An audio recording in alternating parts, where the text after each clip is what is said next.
যারা এসএসসি পাশ করে পলিটেকনিক ইনস্টিটিউটে ভর্তি হবেন, তো তাদের উদ্দেশ্যে বলছি, মানে ইলেকট্রনিক্স নিয়ে বলতে চাই আর কি। আগে বিভিন্ন বিদ্যুৎ সেক্টরগুলোতে ইলেকট্রনিক্সের আবেদনের সুযোগ ছিল না। সব জায়গায় তড়িৎ বা ইলেকট্রিক্যাল, এখান থেকে ডিপ্লোমা পাস ছাত্রদেরকে বলা হতো। মেকানিক্যাল, ইলেকট্রনিক্সের এই সুযোগটা ছিল না।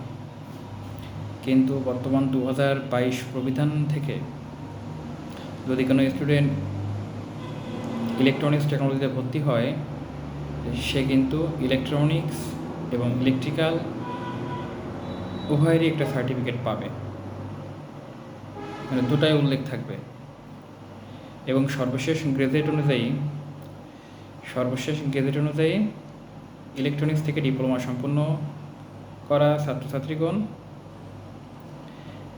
ইলেকট্রনিক্সের সকল পদে এবং ইলেকট্রিক্যালের সকল পদে আবেদন করতে পারবে।